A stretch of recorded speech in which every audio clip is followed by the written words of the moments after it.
Oke, oke, hai. Di video ini aku ingin membahas tentang segitiga exposure. Apa itu segitiga exposure? Segitiga exposure adalah jumlah cahaya yang ditangkap oleh sensor kamera kalian yang diatur dalam 3 aspek, yaitu shutter speed, ISO, dan juga aperture. Dengan adanya 3 aspek penting ini di kamera kalian, maka akan menghasilkan sebuah gambar, foto, atau video dengan exposure atau cahaya yang baik dan pas. Shutter speed. Shutter speed adalah kecepatan bukaan jendela kamera kalian dalam menangkap sebuah cahaya yang di luar.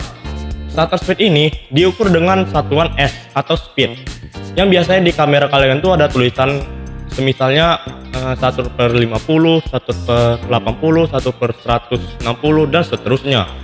Nah, semakin kecil angkanya, maka kan semakin lambat pula sensor kalian dalam menangkap sebuah gambar dan akan menimbulkan sebuah motion blur pada foto atau video yang kalian ambil. Umumnya di sini, jika kalian ingin menangkap sebuah gambar yang ada motion blurnya gitu, kalian gunakan shutter speed yang rendah. Dan sebaliknya nih, jika angka shutter speednya itu tinggi, maka semakin cepat pula sensor kamera kalian itu menangkap sebuah gambar, yang otomatis akan membuat gambar yang kalian ambil itu menjadi gelap dan aman dari yang namanya motion blur itu sendiri. Shutter speed tinggi ini bisa kalian pakai untuk membekukan sebuah gambar yang bergerak dengan cepat objeknya, semisalnya kendaraan lewat atau orang lompat dan apapun itu yang objeknya itu bergerak cepat.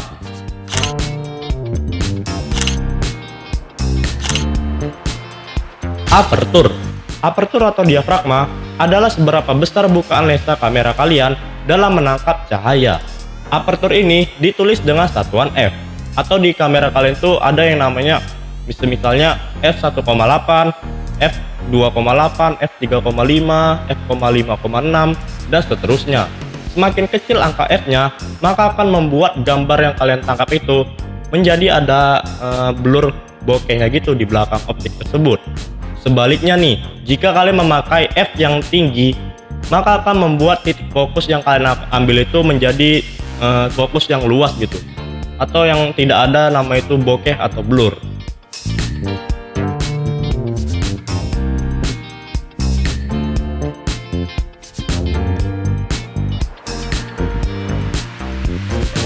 Kesimpulannya nih, jika kalian ingin mengambil gambar dengan background yang blur atau bokeh, maka gunakan F yang kecil, atau di kamera kalian tuh gunakan f1,8, f2,8, dan seterusnya gitu. Semakin kecil angkanya akan menjadi lebih bokeh.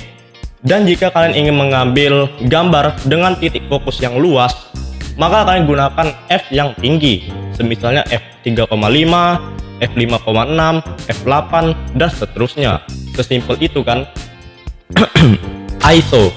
ISO adalah ketingkatan sensitivitas cahaya yang masuk pada kamera. Semakin rendah angka ISO-nya, maka akan membuat gambar yang kalian ambil menjadi lebih gelap. Dan jika ISO-nya semakin tinggi, maka akan membuat gambar yang kalian ambil itu menjadi lebih terang.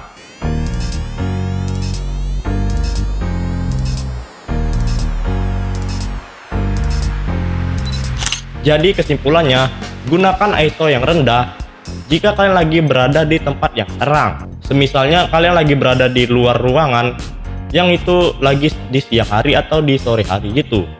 Dan jika kalian lagi berada di tempat yang gelap, maka gunakan ISO yang tinggi, seperti di dalam ruangan atau pas lagi malam hari. Nah, itu kalian gunakan ISO yang tinggi. Tapi ingat, jika kalian menggunakan ISO yang tinggi, misalnya ISO 800 atau 6000-an gitu, itu kalian akan mendapatkan gambar yang noise, atau yang kalian bisa lihat di gambar kalian itu yang ada bintik-bintik gitu yang kayak semut-semut itu. Nah, itu namanya noise. Jadi usahakan menggunakan ISO yang rendah serendah mungkin agar tidak ada yang namanya noise tersebut. Oke, jadi itu aja 3 aspek dari segitiga exposure.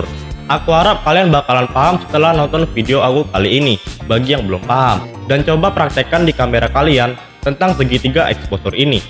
Oke, segini aja untuk video aku kali ini. Tulis komen di kolom komentar di bawah.